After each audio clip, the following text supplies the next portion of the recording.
Welcome student, कैसे हो आप लोग। This is Ajit Charan. Welcome to Swami Vivekananda institute. उम्मीद है बहुत अच्छे होंगे, है ना। तो इसी उम्मीद के साथ हम आगे की जो प्रोग्राम है, आगे का जो टीचिंग है उसको आगे बढ़ाते हैं। हम पढ़ा रहे थे इतिहास, और इतिहास के जो पन्नों को हमने खंगाला वो था Magadh empire, Gupta dynasty. Gupta dynasty में अब आगे की ओर बढ़ते हैं, इतिहास के पन्नों में आगे की ओर चलते हैं और शुरू करते हैं कुछ नई जानकारी। ठीक है। तो अब हमने देखा कि जो गुप्ता डायनेस्टी था, गुप्ता डायनेस्टी में मगध जो था, मगध जो एरिया था, गुप्ता डायनेस्टी का जो मगध एरिया था, ये मगध जो एरिया था, ये मगध लास्ट जो उसका डायनेस्टी का मतलब कि जहां से डायनेस्टी कमजोर पड़ने लगा, वो लास्ट था डायनेस्टी का स्कंद गुप्त। ठीक है। स्कंद गुप्त जो थे वो लास्ट थे एक ग्रेट मतलब रूलर, यानी कि ग्रेट एम्पेयर कौन रहे, तो स्कंद गुप्त रहे। ठीक है। स्कंद गुप्त के बारे में इतिहास बताता है। पहले तो इनका टाइम नोट कर लीजिए, ये टाइम क्या है ना। टाइम इनका क्या है वो नोट कर लीजिए। ठीक है। ये टाइम है ए 455 से लेकर के 467 एडी, है ना। ये टाइम है। ठीक है। इस टाइम में इन्होंने रूल किया, है ना, मगध को। ठीक है। तो मगध इस समय बहुत बेहतर चल रहा था, है ना। इनके बारे में जानकारी ये दी जाती है कि ये पुष्यमित्र शुंग के टाइम में इनके जो फादर थे, इनके फादर का नाम था कुमार गुप्त फर्स्ट। कुमार गुप्त फर्स्ट इनके फादर थे, यानी स्कंद गुप्त किनके बेटे थे, तो स्कंद गुप्त बेटे थे कुमार गुप्त के। स्कंद गुप्त किनके बेटे थे, तो स्कंद गुप्त बेटे थे कुमार गुप्त के। ठीक है। तो कुमार गुप्त की मृत्यु हो गई पुष्यमित्र से युद्ध करने में। ठीक है। पुष्यमित्र शुंग, है ना। देन एक किंग, उसके बाद एक क्या बने, किंग बने, है ना। तो ये लड़ाई हुई थी पुष्यमित्र शुंग से, और उसके बाद ये बने। ठीक है।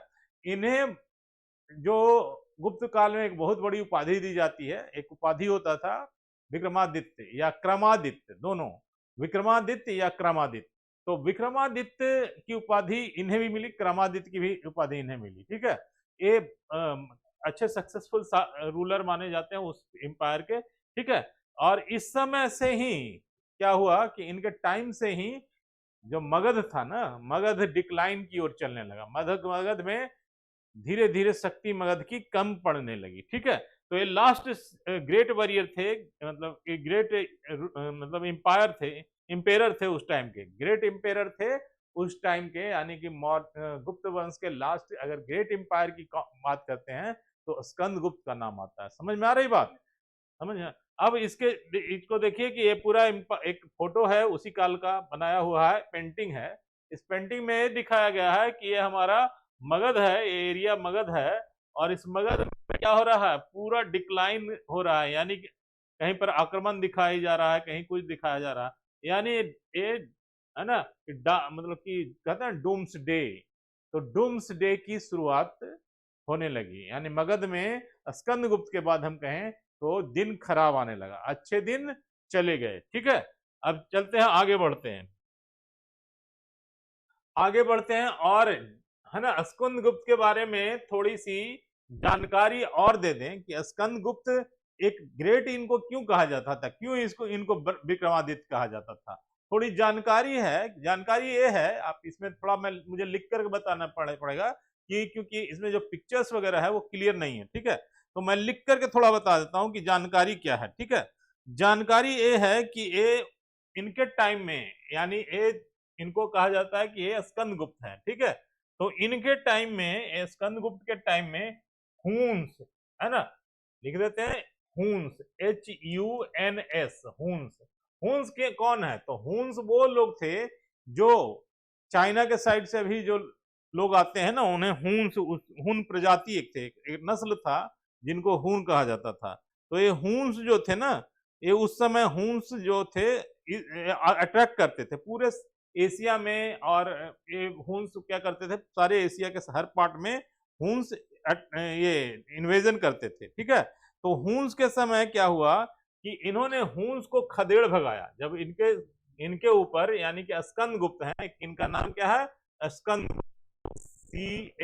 ND स्कंद GUPTA, है ना, गुप्ता। तो इनके समय क्या हुआ, हुन्स अटैक किए, ठीक है, हुन्स अटैक किए, हुन्स क्या किए, अटैक किए। समझ में आ रही बात?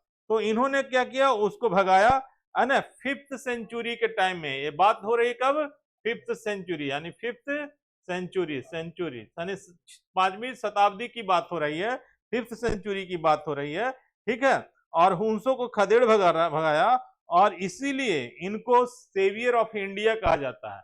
इतिहास में इनको क्या कहा जाता है, saviour of India, SAVIOR, saviour of India, of INDIA, है ना, सेवियर ऑफ इंडिया यानी भारत का रक्षक, इसको भारत का रक्षा करने वाला, रक्षा करने वाला, करने वाला, यानी इतिहास इनको इसलिए जानता है, इन्होंने हुन्स को खदेड़ भगाया था, हुन्स को मतलब जो आक्रमण किए थे हुन्स, उनको अच्छी तरह जवाब दिया था, और इनको सेवियर ऑफ द इंडिया, उस समय का सेवियर ऑफ द इंडिया इनको कहा जाता था, है ना। समझ आ रही बात? तो स्कंद गुप्त बहुत ही चर्चित एक व्यक्ति रहे गुप्त काल का, और इसके समय गुप्त बहुत, इनके समय में गुप्त बहुत फ्लोरिश हुआ, ठीक है। अब इसके साथ आगे बढ़ते हैं, नेक्स्ट डिस्कशन करते हैं। अब कहते हैं कि ये तो स्कंद गुप्त की बात हुई, गुप्त की बात चल रही थी, जो गुप्त प्रोस्पेरस पीरियड में था, अच्छे दिन थे गुप्त काल के। अब अच्छे दिन जाने वाले थे, ठीक है। अब अच्छे दिन जब जाने वाले थे तो हुआ क्या, डिक्लाइन उसको कहते हैं। जब अच्छे दिन जाता है तो हम उसको क्या कहते हैं, डेज में डिक्लाइन ऑफ द डेज कहेंगे, यानी डिक्लाइन ऑफ द डेज, यानी डिक्लाइन ऑफ गुप्ता एम्पायर, यानी गुप्ता एम्पायर के पतन का दिन, गिरने का दिन, ठीक है, है ना, ये शुरू होता है। यानी ये लास्ट एम्पायर थे जिनको सक्सेसफुल अच्छा माना गया गुप्ता एम्पायर में, ठीक है। और वो टाइम मैंने बता दिया था कि कब तक थे, तो लास्ट उनका जो टेन्योर था खत्म हुआ था 467 को, यानी स्कंद गुप्त का लास्ट जो टेन्योर था, लास्ट ईयर ऑफ रूलिंग था, वो था 467। समझ में आ रही बात? 467 में के बाद एक नए गुप्त वंश में एक नए शासक आए जिनका नाम पुरुगुप्ता है, पुरुगुप्ता, ठीक है। आप इसको नोट कर सकते हैं कि ये पुरुगुप्ता कौन थे। तो एक पुरुगुप्ता थे, ब्रदर थे स्कंदगुप्त के, क्योंकि स्कंदगुप्त के कोई सन नहीं थे, कोई औलाद नहीं था स्कंदगुप्त। स्कंदगुप्त सक्सेसफुल तो रहे लेकिन उनका कोई औलाद नहीं था। तो जब वो बूढ़े हो गए तो बूढ़े होने के बाद जो उनके छोटे भाई थे स्कंदगुप्त के, तो छोटे भाई यानी पुरुगुप्त का टाइम आ गया, यानी जो ग्रेट वॉरियर था वो ओल्ड होने की वजह से अपने छोटे भाई को क्या किया, शासक बनाया। और छोटे भाई का टेन्योर जो 467 से लगभग उन्होंने 473 तक किया। 67 से कितना, 73, क्योंकि वो भी होंगे तो ओल्ड एज के ही होंगे ना। तो कितना साल हो गया, ये लगभग हो गया 3 साल, इधर 6 साल, यानी 6 साल के लिए कौन बन गए, 6 इयर्स के लिए उनके छोटे भाई बने, 6 इयर्स के लिए उनके छोटे भाई बने, ठीक है। तो 6 इयर्स के लिए उनके छोटे भाई जिनका नाम था पुरुगुप्त बने, ठीक है। समझ में आ रही बात? अब दूसरी बात आती है, ये पुरुगुप्त के फिर बेटे थे। जब 6 साल पुरुगुप्त ने शासन कर लिया तो उनके बेटे हुए बुद्धगुप्त, ठीक है। बुद्धगुप्त कौन है, तो पुरुगुप्त के बेटे, यानी स्कंदगुप्त के बेटे, स्कंदगुप्त के भाई ये पुरुगुप्त, और पुरुगुप्त के बेटे बुद्धगुप्त। समझ में आ रही बात? स्कंदगुप्त के भाई है ना पुरुगुप्त, और पुरुगुप्त के बेटे बुद्धगुप्त। तो बुद्धगुप्त का जो टाइम हुआ, जब पिताजी का टेन्योर खत्म हुआ, यानी कि बुद्धगुप्त का जो टाइम शुरू होता है 467 से, 467 में क्या हुए, बुद्धगुप्त यानी पुरुगुप्त के बेटे बुद्धगुप्त किंग बने, ठीक है। अब किंग बनने के बाद ये सारी जानकारी जो मिलती है, नालंदा विहार है, नालंदा विहार के में इन्होंने, नालंदा विहार कहने वाला, बिहार का मैं डेफिनेशन कर देता हूं कि बिहार क्या होता है, ठीक है। बिहार ऐसा होता है कि बिहार एक एरिया, एक लोकेशन होता है। उस लोकेशन को क्या किया जाता है, सजाया संवारा जाता है, गार्डनिंग की जाती है, सड़कें बनाई जाती है ना, बाउंड्रीज दिया जाता है, एक मतलब रमणीक, मतलब कि इंटरटेनमेंट के लिए टहलने घूमने वाला एक अच्छा पार्क टाइप का बनाया जाता है। उसी को उस काल में, मगध काल में या पुराने ऐतिहासिक काल में उस एरिया को बिहार कहा जाता है। जैसे आप दिल्ली में देखेंगे कि कई जगह सरिता विहार, आनंद विहार, तो ये विहार क्या है, तो उस समय मुगल काल था या उसके पहले का जो समय राजतंत्र था, तो राजा घूमने टहलने के लिए अलग अलग जगह पर पार्क टाइप का बनाता था, उसी को बिहार कहते थे। तो बिहार जो है ना, नालंदा विहार, ये नालंदा विहार, नालंदा जहाँ खंडहर है ना, वहीं पर नालंदा जहाँ खंडहर अभी है, जहाँ जहाँ पर विश्वविद्यालय था, वहां पर ये है ना बुद्ध गुप्त ने क्या किया कि बहुत सारा पैसा खर्च करके, राज की संपत्ति खर्च करके एक सुंदर सा बिहार बनाया। ठीक है, तो वो बिहार इन्होंने बनाया है ना। इसमें बहुत सारे जो ट्रेजरी के पैसे थे, जो खजाना था राज्य का, उसके पैसे को यूटिलाइज किया गया, समझे। तो इस तरह से क्या हुआ, इनका एक ग्रेट काम था उस समय, है ना, बुद्ध। लेकिन इस सब से का इफेक्ट क्या हुआ कि ट्रेजरी में, यानी खजाने में, राजा के खजाने में क्या हुआ कि वेल्थ की स्कार्सिटी हुई, यानी वेल्थ, धन जो हुआ का क्षय हुआ, यानी घटा, है ना, लॉस ऑफ मनी जिसको कहते हैं। ठीक है, आप उसके बाद इनके जो ब्रदर हुए, अब इनके भी एक भाई थे, है ना, ब्रदर, जिनका नाम था नरसिंहा गुप्ता। नरसिम्हा गुप्ता जो हुए, वो कौन हुए, तो बुद्ध गुप्त के भाई हुए नरसिंहा गुप्ता। और नरसिंहा गुप्ता ने क्या किया कि जब इनके बाद जब एक 1495 में जब बुद्ध गुप्ता थ्रोन से अलग हुए, तो नरसिम्हा गुप्ता ने शासन संभाली। जैसे ही नरसिम्हा गुप्ता आते हैं 495 में, अब क्या हो जाता है, मगध डिवीजन हो जाता है, यानी मगध जो बड़ा इंपायर था वो बट जाता है। अब मगध बट करके कितने टुकड़े हो जाता है, तो एक प्राइम मगध रह जाता है, दो और टुकड़े हो जाते हैं, यानी 3 हिस्सा टोटल बन जाता है मगध का। ठीक है, तो पहला हिस्सा मगध, जिसको हम मगध जानते हैं, वो रह गया।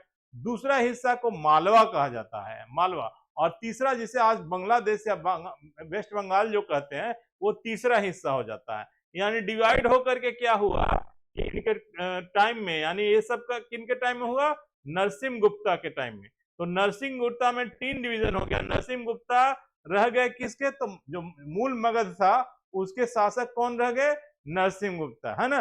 तो ये बहुत इंपॉर्टेंट पॉइंट है जहां पर डिस्कशन करना जरूरी है कि जो पहले जो नरसिंह गुप्ता थे, वो नरसिंह गुप्ता के टाइम में क्या हुआ, तो मगध डिवाइड हुआ। मगध डिवाइड कितने टुकड़ों में हुआ, तो एक मालवा बन गया, एक बंगाल बन गया, और एक कौन बन गया, तो एक मूल मगध रह गया, है ना। तो मगध के जो मूल मगध के जो शासक रहे, नरसिंह गुप्ता रहे। लेकिन और दो जो बना, यानी मालवा, मालवा के जो किंग बने, उनका नाम भानुगुप्ता है ना, भानुगुप्ता। ठीक है, तो ये भानुगुप्ता कौन हुए, तो मालवा के किंग हुए। और उनके बाद बंगाल के जो हुए ना, बंगाल के जिन्हें किंग बनाया गया, वो कौन थे, वो वेन गुप्ता था। वेन गुप्ता, भानुगुप्ता, ये दो नाम जोड़ दीजिए मगध के साथ, तो एक हो जाएगा मालवा का किंग और एक हो जाएगा बंगाल का किंग। ठीक है, तो वेन गुप्ता और भानुगुप्ता। ठीक है, ये दो डिवीजन हुआ, है ना।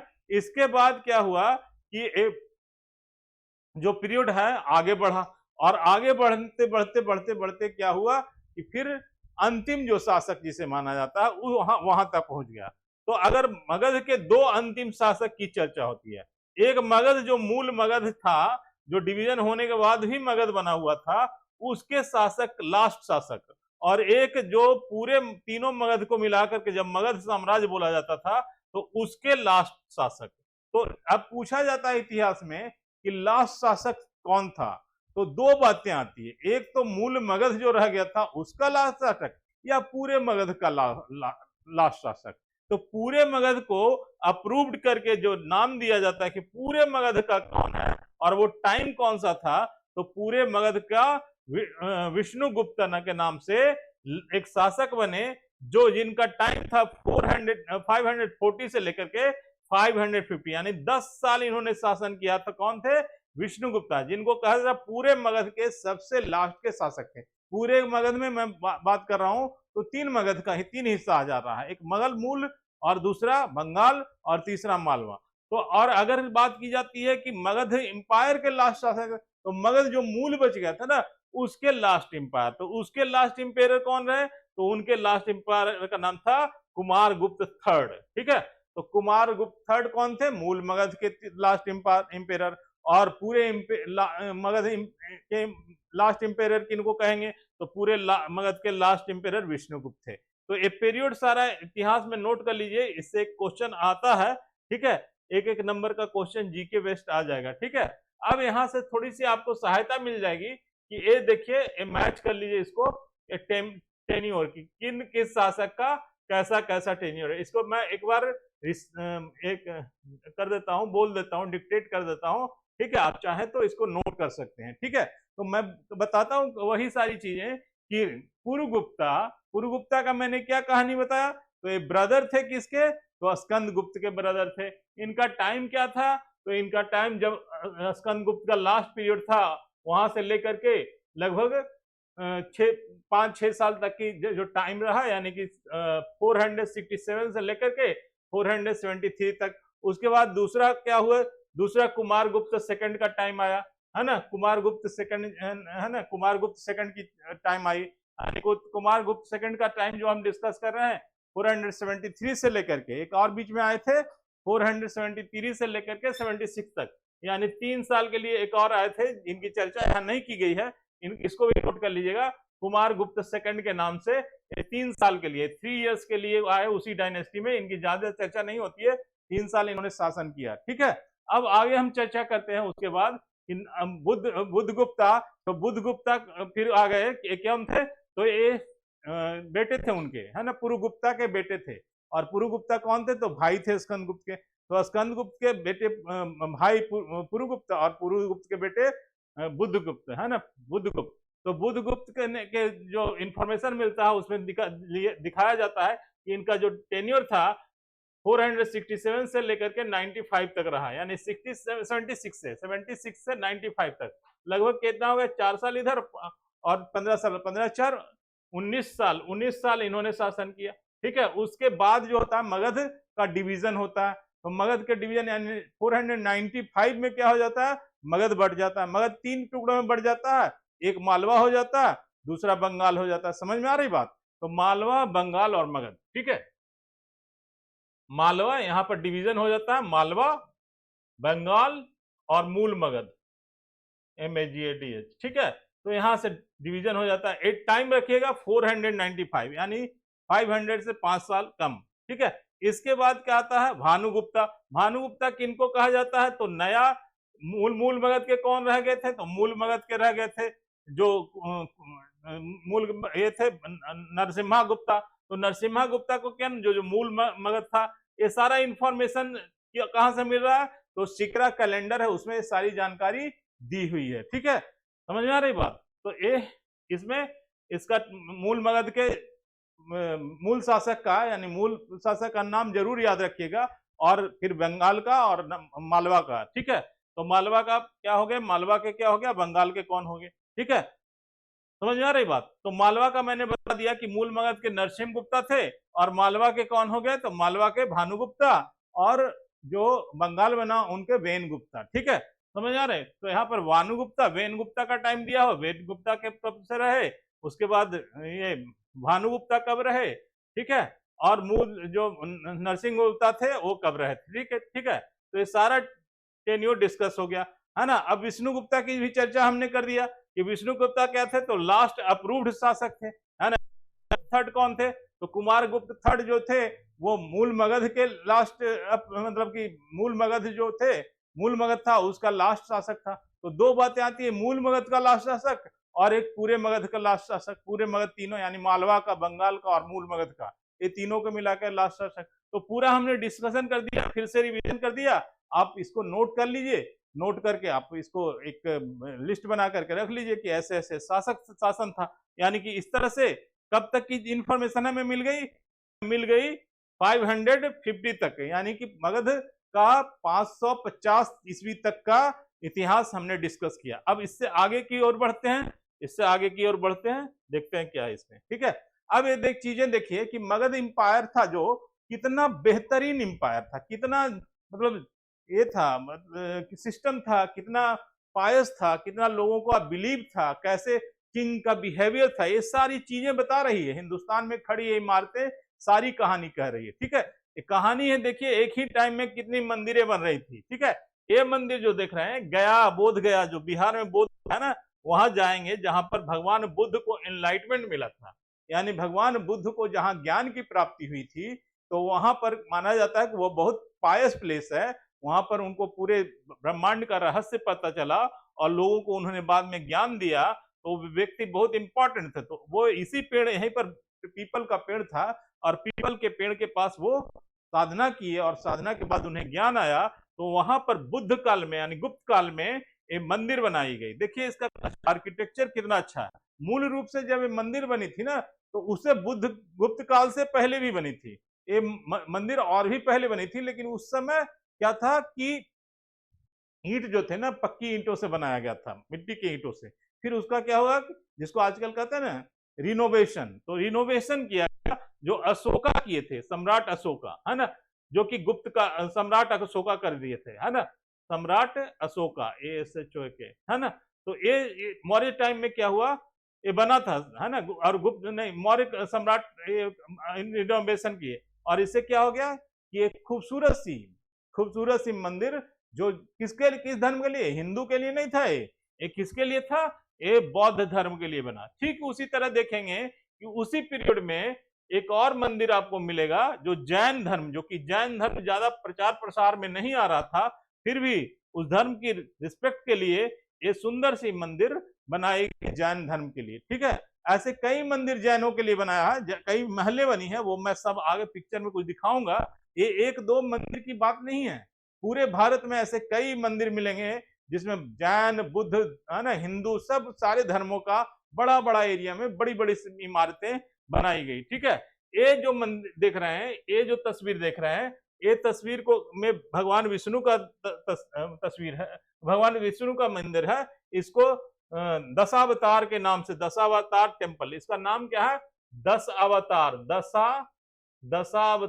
दशावतार यानी 10 अवतार भगवान विष्णु ने लिया था, तो 10 अवतार के नाम से टेम्पल है, समझे। ये टेम्पल पड़ता है ये यूपी में। मैं इसका पूरा डिस्क्रिप्शन आगे देता हूँ, ये टेम्पल कैसे है, कहां पर है, किस तरह से लोकेटेड है। तो कहने का मतलब ये था कि वो गुप्त पीरियड था, ऐसा पीरियड था जिसमें सारे को, सबका साथ सबका विकास वाली बात की भावना से वो साम्राज्य चला था, और बहुत ही प्रसिद्धि, बहुत ही पॉपुलैरिटी के साथ आगे बढ़ा। बहुत सारे कार्य हुए उस काल में, ठीक है। अब हम आगे बढ़ते हैं, दूसरी हिस्से पर चलते हैं, ठीक है।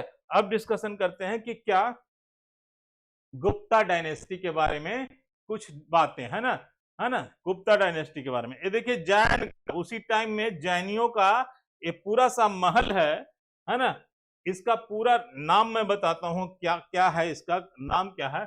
यहाँ पर लिखा हुआ है पत्ता दकाल, है ना, ये पत्ता दकाल देखिए, है ना, ऑल्सो कॉल्ड एज राष्ट्रपुरा, है ना, राक्तापुरा, पत्ता दकाल या राक्तापुरा, जैन के लिए, जैनियों के लिए भवन है ना, जिस मंदिर भी जिसको कहते हैं, इज कॉम्प्लेक्स, एक कॉम्प्लेक्स जैसे आजकल होता है कॉम्प्लेक्स, बहुत सारा मकान एक साथ जोड़ करके बनाया जाता है, तो एक complex of 7th to 8th century, है ना, ए BC, हिंदू एंड जैन, ए जैन, है ना, टेम्पल, इसमें जैन और हिंदू दोनों के टेम्पल है। देखिए कल्चर का मिक्सचर, एक जैन भी का टेम्पल है और हिंदू का भी टेम्पल है। इतना बड़ा टेम्पल है जिसमें जैन के भी लोग जाते हैं और हिंदू के भी लोग जाते हैं। कहीं कहीं पर हिंदू की मंदिर होगी और कहीं कहीं जैनियों का वो मंदिर होगा, और दोनों जाकर के यहाँ पर पूजा करते हैं, ठीक है। तो गुप्ता डायनेस्टी में ये सारी चीजें हो रही थी, है ना। जिस चीज की हम बात किए थे, जिस मंदिर का यानी दशावतार की, यानी हम इस मंदिर की बात किए थे, ये दशावतार वाली मंदिर। तो इसका डिटेल इंफॉर्मेशन देखिए यहाँ पर दिया हुआ है। दशावतार, ये जो मंदिर है दिमाग में रख लीजिए इसको। अब देखिए कि इसके बारे में क्या क्या जानकारी है, ठीक है। ये हिंदुइज्म का यानी हिंदू का के लिए बनाया गया मंदिर है, ठीक है। और ये क्या है, तो ललितपुर डिस्ट्रिक्ट आप जाइएगा यूपी में, तो ललितपुर डिस्ट्रिक्ट है, ठीक है ना। और ये विष्णु का टेम्पल है, भगवान विष्णु का ही 10 अवतार हुआ था ना, तो भगवान विष्णु का ये टेम्पल है ना। बेतवा रिवर है उसके पास, बेतवा नदी है, बेतवा नदी के पास ही ललितपुर में एक टेम्पल बना हुआ, बेतवा रिवर वैली है ना, उसकी घाटियों में बना हुआ है, उत्तर प्रदेश में, इंडिया में। ठीक है, लोकेशन ये सब ज्योग्राफिकल लोकेशन यहाँ पर दिया हुआ उस जगह का। ठीक है, तो आप देखिए कि ये सारा चीज है ना। स्टाइल जो बना है इसमें, जो मंदिर का जो स्ट्रक्चर है, ये जो हम स्ट्रक्चर में जो बता रहे हैं, देखिए कितना अच्छा स्ट्रक्चर इसका है। इसको नागरा स्टाइल में बोलते हैं, अलग अलग स्टाइल बोलते थे, आर्किटेक्चर का अलग अलग स्टाइल होता था। तो ये वाला जो अभी हिस्सा मैं दिखा रहा हूँ, ये जो हिस्सा इस तरह का जो स्टाइल बनाने का है, नागरा स्टाइल है। किस स्टाइल का बना हुआ? तो नागरा स्टाइल। क्या है? नागरा, NAGRA, नागरा स्टाइल, है ना। समझ में आ रही बात? तो ये इस तरह से पूरा मतलब कि एक बहुत बेहतरीन शासन था और बहुत सारे वर्क हुए थे। ठीक है, अब आगे बढ़ते हैं और देखते हैं कुछ और। ठीक है, चलते हैं। ठीक है, अब देखिए कि जैन और बुद्ध के लिए जो टेम्पल बना था, तो जैन के लिए कौन बना था और बुद्ध के लिए कौन बना था? ठीक है, तो जैन और बुद्ध के लिए यहाँ पर देखिए, बुद्ध जिस पेड़ के नीचे बैठ करके बैठे थे, उनको इनलाइटमेंट हुई थी, ये लाइट आ रहा है ना। ऐसा कुछ कथा है कि वो कई वर्षों तक खाना पीना छोड़ करके मेडिटेशन में चले गए, पेड़ के नीचे बैठ गए, और लोग उनको देखते रहे कि कोई तपस्वी कई वर्षों से बैठा हुआ है ना, न तो मर रहे थे, न जिंदा थे, न उठते थे, न बैठते थे, है ना। तो ऐसे में कई वर्षों के बाद क्या हुआ कि उनको, उनके शरीर में तेज प्रकाश आने लगा, और वो धीरे धीरे धीरे धीरे उनका जो झुर्राया हुआ बदन था, वो धीरे धीरे बहुत ही चमकीला हो गया, मतलब जब एक यंग पुरुष बन गए। और फिर उनको उन्होंने बताया कि उनके साथ क्या क्या घटनाएं हुई, और फिर उसी की घटनाओं के अनुसार से उन्होंने लोगों को उपदेश दिया कि आखिर जीवन क्या है, और इस तरह से बौद्धिज्म एक्सप्लेन, यानी कि उनके फॉलोअर क्या कहलाए, बुद्ध के फॉलोअर कहलाए, जिसको आज बौद्धिज्म के नाम से जाने जाते हैं। तो बुद्ध भी और जैन भी, क्योंकि उस समय दौर था, लगभग 400-500 साल ही हुआ था, इन धर्मों का, तो बहुत पीक पर था ये सारे धर्म। तो जैन भी थे उसी कंटेम्परेरी में, और बुद्ध भी थे। हिंदू के लिए टेम्पल बन रहा था, बुद्ध के लिए टेम्पल बन रहा था, जैन के लिए टेम्पल बन रहा था, यानी किसी से भी भेदभाव नहीं किया जा रहा था। समझ रहे? तो बहुत अच्छा पीरियड था, है ना। 10 अवतार टेम्पल हमने बता दिया कि कहाँ बना है। तो बनारस में मैंने बताया, बेतवा नदी के किनारे बना हुआ। और महाबोधि टेम्पल कहाँ है? तो बोधगया मैंने बताया कि बिहार के बोधगया में महाबोधि टेम्पल है, जहां पर बुद्ध को इस तरह से ज्ञान प्राप्त हुआ था। और उसी प्लेस पर क्या किया गया कि बड़ा सा टेम्पल बनाया। एक टेम्पल कब हुआ था? तो उसी मौर्य और वंश का, बुद्ध के काल में हुआ था, गुप्त के काल में हुआ था, यानी वो पीरियड बहुत बेहतर था। अब आते हैं, है ना, temple is one of the oldest brick temple. ये जो टेम्पल महाबोधि है ना, वो ईंट का पहले जब बना था ना, शुरू में मौर्य टाइम में, तो वो यानी कि बुद्ध के टाइम में तो ईंट का, यानी मौर्य के अशोक के टाइम में जो बना था, तो ईंट का टेम्पल था।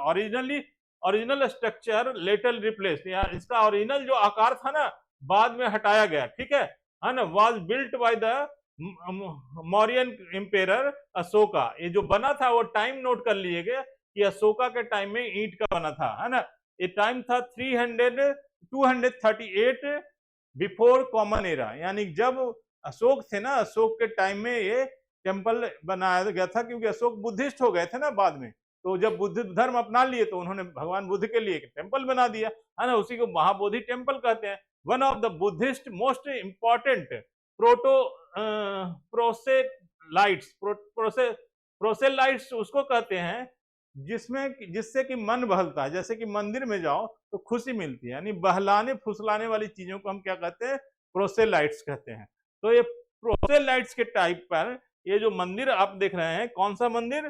तो जो बुद्ध की जो मंदिर है, यानी कि महाबोधि टेम्पल। जाइए गया में देखिए, महाबोधि टेम्पल है। ठीक है, तो महाबोधि टेम्पल क्या था? प्रोसेलाइट्स था। किसके लिए था प्रोसेलाइट्स? तो जो बुद्ध को मानते थे, बुद्ध के विचारों को अच्छा समझते थे, उसको मतलब कि उससे सुन करके खुशी महसूस करते थे, तो उनके लिए था। ठीक है ना। To commemorate the Buddha's enlightenment, आज को इनलाइटमेंट हुई थी, तो सब लोग को खुशी हुआ कि चलो एक व्यक्ति जो है जिसे बहुत ज्यादा ज्ञान प्राप्त हुआ, और वो हमारे बीच अच्छी अच्छी बातें कर रहा है, तो सब लोग खुश थे और उनके फॉलोअर बन गए थे। ठीक है, द टेम्पल्स इज 55 मीटर्स, इसकी ऊंचाई जो है ना 55 मीटर्स है, मीटर्स इन हाइट। 55 मीटर्स को अगर फीट में मापेंगे तो 180 फीट हो जाता है। तो 180 फीट ऊंची टेम्पल उस समय बनाई गई थी। 180 फीट ऊंची, काफी ऊंची। 10 फीट में तो एक छत हो जाता है। ठीक है, समझ में आ रही बात है ना। अब कुछ बात कर देते हैं उसी टेम्पल के बारे में, नहीं वो दशावतार टेम्पल के बारे में। दशावतार टेम्पल किस लिए? हिंदू के लिए है। ललितपुर में मैंने बता दिया कि डिस्ट्रिक्ट कौन सा, ललितपुर में है। भगवान विष्णु का बना हुआ टेम्पल है।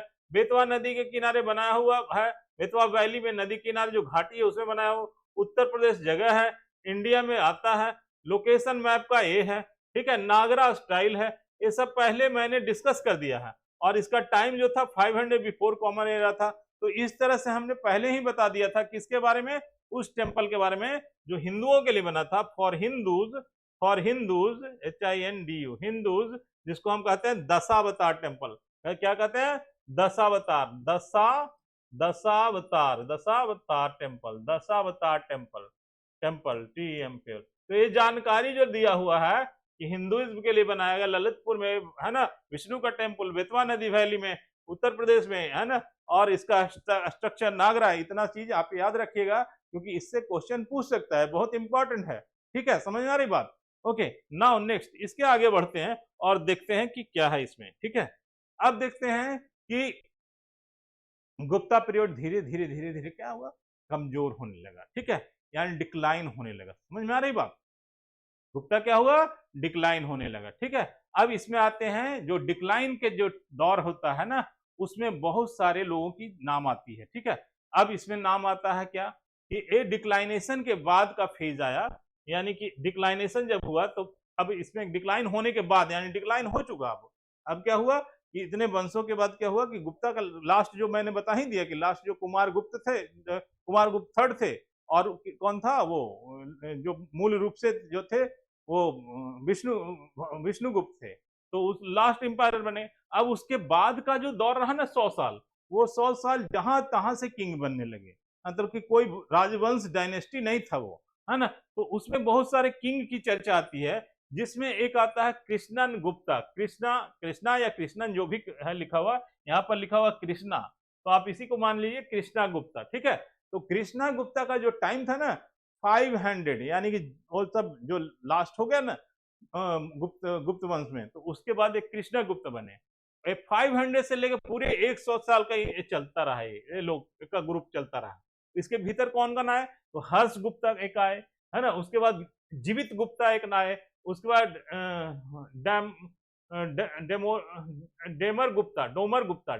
डोमर गुप्ता ऐसे कुछ करके है। उसके महासेन गुप्ता, है ना। ये 4-5 इंपेरियर मिलकर के 100 साल शासन किए। ठीक है, इसके बाद का जो पीरियड आता है उसमें माधव गुप्ता का नाम आता है। माधव गुप्ता क्या हुआ तो 600 ईस्वी के, इन टाइम लिख लीजिए, 600 सेंचुरी से लेकर के 650 सेंचुरी तक शासन किए। इसमें कई और राजा आए माधव गुप्ता के बाद, ये सब इंपॉर्टेंट थे, है ना। आदित्य सेन, देवगुप्ता, और उसके बाद विष्णु गुप्ता यहाँ भी एक आए। ठीक है, तो इस तरह से एक पूरा का पूरा क्या हुआ, अब खत्म हो गया, है ना। अब क्या हुआ कि मगध पूरी तरह से एकदम अलग थलग हो गया। अब इसके बाद एक और राजा आता है, उस राजा का चर्चा करते हैं। ठीक है, तो उस राजा का नाम था हर्षवर्धन। ये बहुत इंपॉर्टेंट, आपने सुना भी होगा ऐसा नाम कई बार, हर्षवर्धन। ठीक है, तो हर्षवर्धन को हर्ष भी कहा जाता था। तो हर्ष या हर्षवर्धन, उनका जो जन्म हुआ था 590 में हुआ था, और डेथ जब हुआ था, जब वो राजगद्दी छोड़े तो उनका डेथ भी हो गया। तो डेथ का समय था 647, यानी लगभग कह लें तो 80 साल के करीब, यानी 50 साल इधर और 90 उधर। 50 और 90 में अंतर कितना होता है? 40 और 10, यानी कि 50 साल की इनका उम्र रहा होगा। ठीक है, तो 50 साल की उम्र में इनका डेथ हुआ, है ना। 50 साल के उम्र में डेथ हुआ। अब ये जब शासक कब बने थे? तो शासक बने थे 606 में, और एंड कब हुए? तो 647 में इनका शासन खत्म हो गया था। समझ आ रही बात? तो इसका हर्षवर्धन का जो नाम आता है ना, इतिहास में बहुत चर्चित नाम है, कभी न कभी आपने सुना होगा हर्षवर्धन का नाम।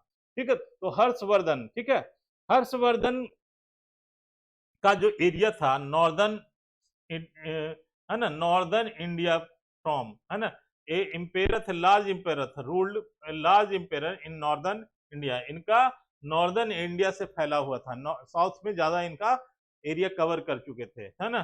पुष्यमित्र फैमिली से थे, जो पुष्यमित्र जो लड़ाई हुई थी ना कुमार गुप्त वगैरह से, उसी फैमिली से, पुष्यमित्र की फैमिली से, सन ऑफ प्रभाकर वर्धन नाम था इनके पिताजी का। हर्षवर्धन के पिताजी का नाम नोट कर लेना, हर्षवर्धन के पिताजी का नाम प्रभाकर वर्धन था। और प्रभाकर वर्धन कहां से थे, तो पुष्यमित्र शुंग जिनसे लड़ाई हुई थी गुप्तों की, उसी वंश से थे। ठीक है, समझ में आ रही बात, है ना। तो उसी वंश से थे, ठीक है।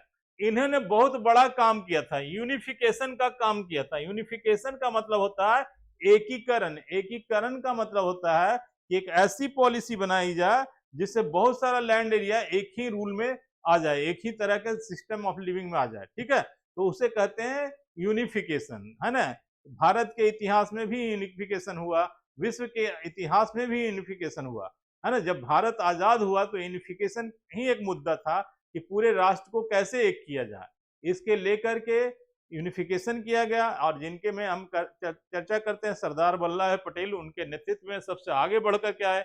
तो ऐसे ही जैसे सरदार वल्लभ भाई पटेल की बात कर रहे हैं अभी, कि उन्हें पूरे राष्ट्र को, पूरे आजादी के बाद पूरे राष्ट्र को एक सूत्र में जोड़ दिया, तो वैसे ही बात आती है इतिहास में उसी तरह का इसका।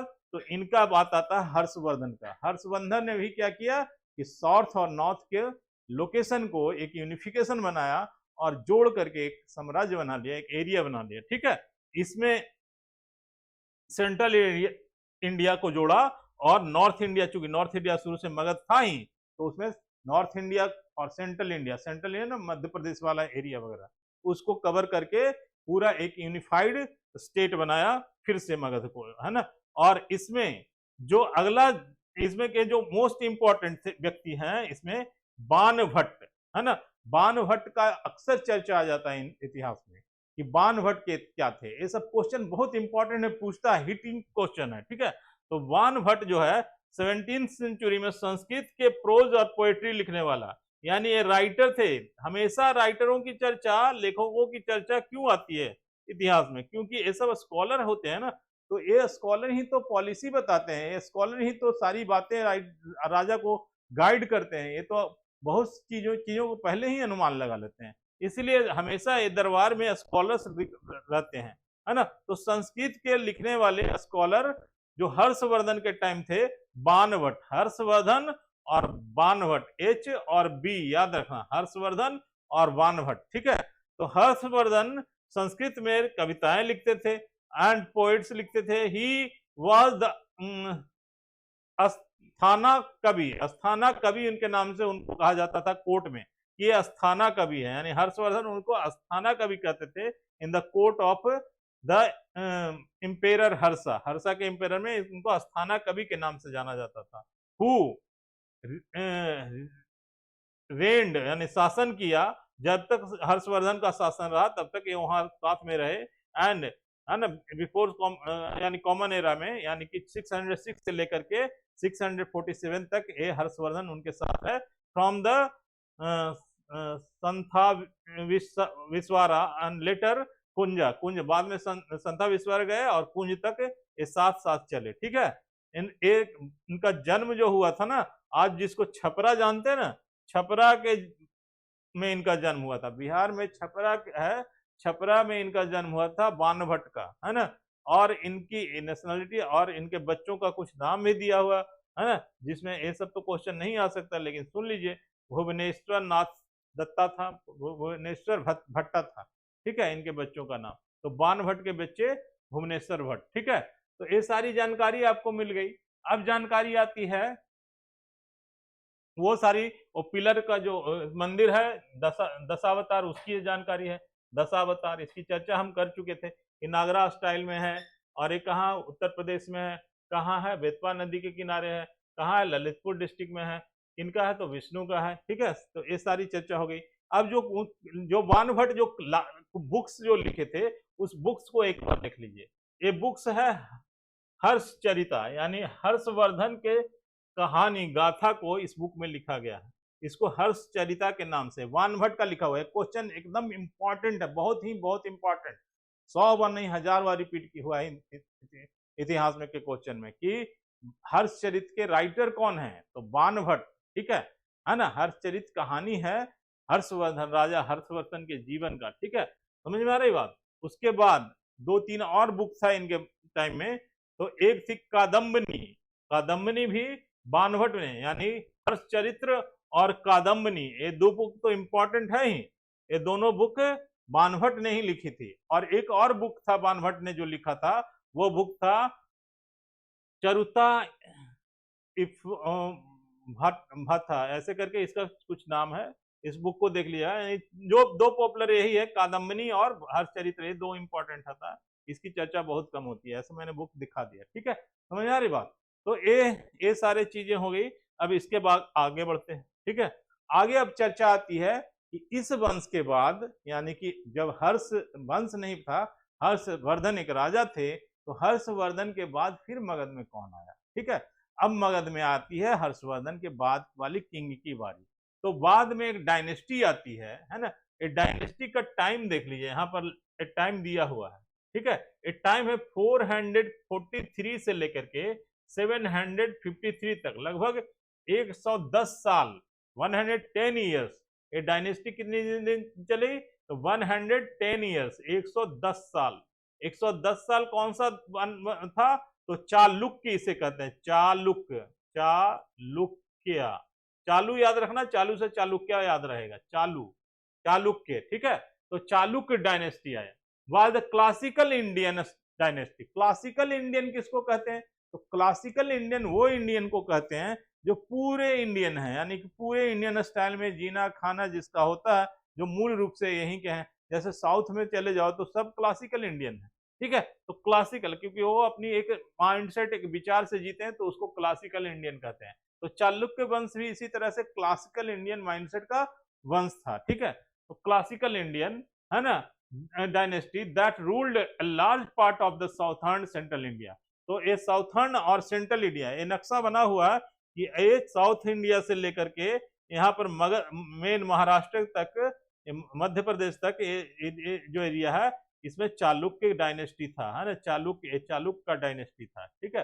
तो चालुक्य डायनेस्टी में बातापी, बातापी एक आता है बात, बातापी ये जगह है, अभी भी जाइएगा तो इसको एक बातापी कहते हैं। आज इसे बदामी के नाम से जानते हैं। आज वहां जाइए तो बदामी, साउथ इंडिया में बदामी एक जगह है, तो बदामी के नाम से जाता है, ठीक है। तो बातापी या बदामी, ठीक है।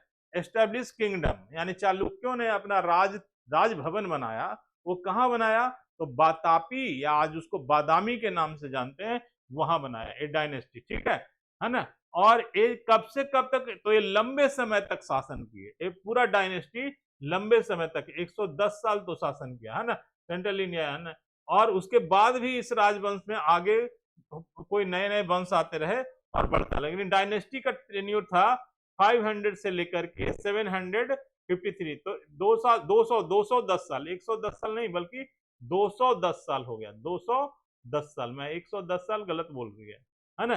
चालुक्य वंश बहुत लंबे समय तक इंडिया में शासन किया, 210 साल, 543 ईयर्स से लेकर के 753 ईयर्स तक, यानी 210 साल तक इस वंश ने शासन किया।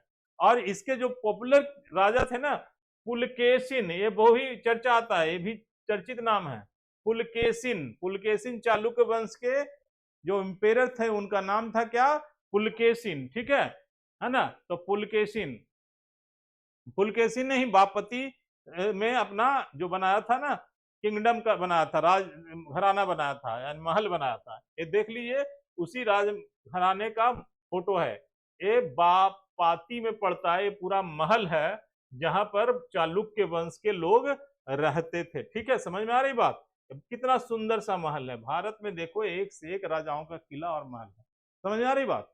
तो यानी कि आज इतना बनाना बहुत खर्चीला होगा, तो इतना बन ही नहीं सकता इतनी आर्किटेक्चर के साथ। चलो ठीक है, आगे बढ़ते हैं नेक्स्ट। अब आता है इसके बाद राष्ट्रकूट, है ना। राष्ट्रकूट डायनेस्टी। इसमें भी ईयर देख लीजिए, 553 से लेकर के अब आगे 983 तक, यानी 1000 वर्ष हम पहुंचने जा रहे हैं एडवांसमेंट में। 1000 वर्ष यानी आज से 1000 वर्ष पुरानी तारीख तक की चर्चा हम कर रहे हैं। अब रह गया हमारे पास सिर्फ 1000 वर्ष और डिस्कस करने का। तो हमने लगभग 1000 वर्ष का सफर कर लिया, है ना, जो कि डेट आफ्टर डेट है, यानी आफ्टर ईसा के बाद 1000 वर्ष तक, है ना। इसको राष्ट्रकूट डायनेस्टी कहते हैं। राष्ट्रकूट, ये एरिया देख लिए राष्ट्रकूट का, राष्ट्रकूट इस एरिया को कहते हैं। यानी कन्नौज से लेकर के नीचे साउथ में चले जाइए, यानी कांचीपुरम और एक जो केरला है ना, इस सब हिस्सा को कवर करते हुए गुजरात तक पहुंच जाइए घूमते घूमते, तो ये सारा एरिया क्या कहलाता था? इसको राष्ट्रकूट के नाम से इतिहास में जाना जाता है। क्यों जाना जाता है राष्ट्रकूट के नाम से? तो हम बताते हैं। इसके फाउंडर, इस एरिया के फाउंडर, जो साम्राज्य बना इस फाउंडर में, उसके नाम था राष्ट्रकूट। ये पूरा राष्ट्रकूट डायनेस्टी बना, राष्ट्रकूट डायनेस्टी। ये कौन सा है? राष्ट्रकूट डायनेस्टी, है ना, यहाँ पर लिखा हुआ राष्ट्रकूट डायनेस्टी। अब राष्ट्रकूट डायनेस्टी कितना हुआ? तो लंबा समय हो गया, यानी 700 से लेकर के लगभग 250 साल, यानी चालुक्य जितना शासन किया ना, उससे भी ज्यादा, इतना ईयर्स राष्ट्रकूट वंश शासन किया, है ना। राष्ट्रकूट वंश शासन किया लगभग 250 साल तक। समझ में आ रही बात? तो ये राष्ट्रकूट है। और इसके जो जो फाउंडर थे, इस वंश के जो बैठाए थे, सब इंपॉर्टेंट डेट है। जिस तरह से हम मगध की चर्चा करते हैं, इन डायनेस्टी को भी नहीं भूलना चाहिए, क्योंकि लंबा लंबा डायनेस्टी है, बहुत बहुत दिन शासन किया। जैसे मगध लंबे समय तक काम किया, वैसे ही राष्ट्रकूट भी लंबे समय तक शासन किया, है ना। वैसे ही चालुक्य ने लंबे समय तक शासन किया, ठीक है। तो ये सब डायनेस्टी बहुत इंपॉर्टेंट है। चालुक्य को मत भूलना, मगध को मत भूलना, और ये राष्ट्रकूट को मत भूलना, ठीक है। तो इसके जो सबसे फेमस जो है ना, इनके जो फाउंडर थे ना इस राष्ट्रकूट के बनाने वाले, यानी नींव डालने वाले डायनेस्टी के, वो दंती दुर्गा था, है ना। दंती दुर्गा, ठीक है। इसका फाउंडर कौन है? दंती दुर्गा, ठीक है। ये बहुत इंपॉर्टेंट क्वेश्चन है कि राष्ट्रकूट वंश के फाउंडर कौन है? तो दंती दुर्गा। समझ में आ रही बात? इसी वंश में एक और शासक हुए जो बहुत ही पॉपुलर हुए, और आज उससे सवाल ही पूछा जाता है। कृष्ण नाम है, या कृष्णन, जो भी है इतिहास में, कृष्ण या कृष्णन, ठीक है। कृष्ण फर्स्ट के नाम से, कृष्णन फर्स्ट या कृष्णन फर्स्ट, है ना। कृष्णन फर्स्ट ही बोलेंगे, क्योंकि साथ में कृष्णन ऐसे नाम बोलता है, तो कृष्णन बोलिएगा, कृष्णन फर्स्ट। ये एलोरा, अजंता एलोरा, मुंबई में जाइएगा तो वहां पर औरंगाबाद में जगह है, वहां पर अजंता और एलोरा, है ना, वहां पर आर्किटेक्चर है, यानी, है ना, वर्धमान जगह, वर्धमान स्टाइल में वहां पर पत्थर की मूर्ति बनाई हुई है, तरह तरह की मूर्ति है ना।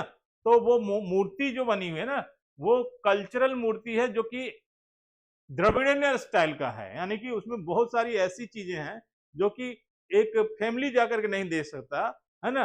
कुछ यंग लड़के जाकर के देखते हैं, है ना। तो वो क्या है कि वो एक द्रविड़ियन स्टाइल की मूर्ति है, और इससे क्वेश्चन पूछता है कि एलोरा अजंता की गुफाओं में जो मूर्ति वगैरह आर्किटेक्चर, या इसका आर्किटेक्चर किसने कराया?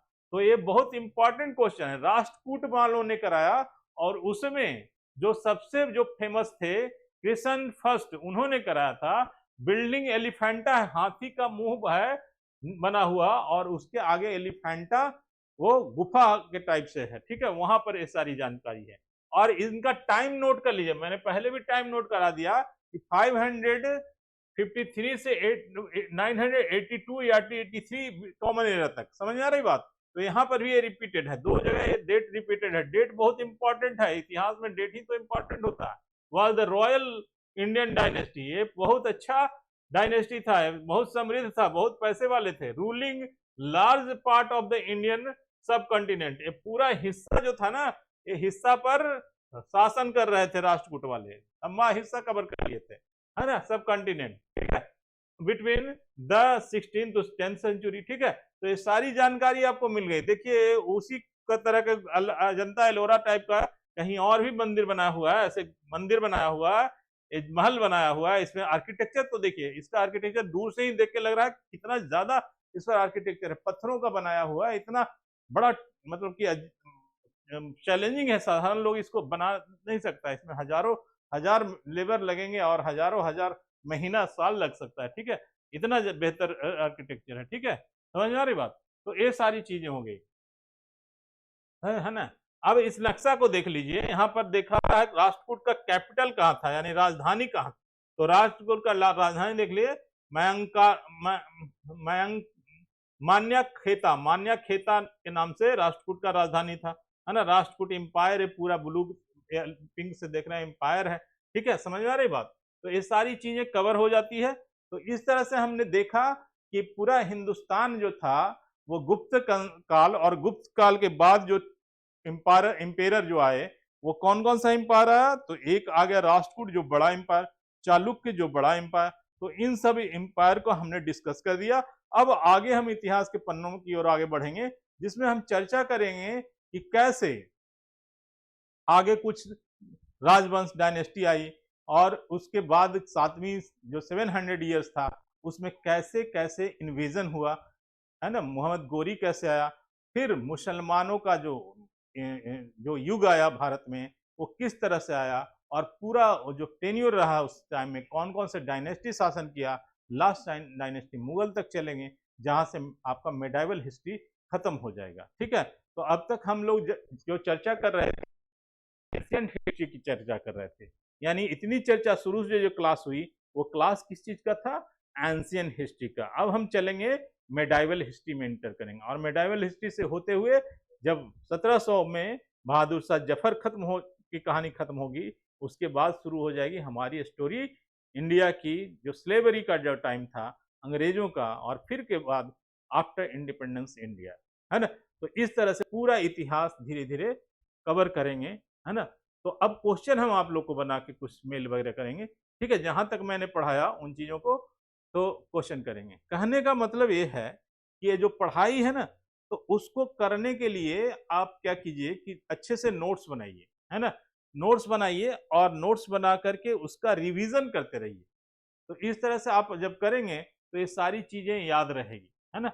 इसका नोट्स मैं आपको पीडीएफ में भी दे दूंगा, पीडीएफ में भेज दूंगा आपको नोट्स, कि कैसे नोट्स होता है। हमारा नोट्स भी पढ़िए और खुद भी मेहनत कीजिए। अभी एक कई बार रिवीजन होगा, अभी इतना ही नहीं हो रहा है कि एक बार मैंने इतिहास पढ़ा दिया उसके बाद अब इसको सपोर्ट नहीं मिलेगा, अभी कुछ और भी चीज करना है, इसको पढ़ाना है, फिर से चीजों को फिर से सारी प्री हिस्ट्री की क्लासेस चलेगी एंड मॉडर्न हिस्ट्री की क्लासेस चलेगी। तो thank you very much student, आगे देखते रहिए, कंटिन्यू कीप वाचिंग, सब्सक्राइब करते रहिए, है ना, खुश रहिए और आनंद में रहिए। मिलते हैं फिर नेक्स्ट क्लास में, see you in next class. Thank you very much, thank you very much.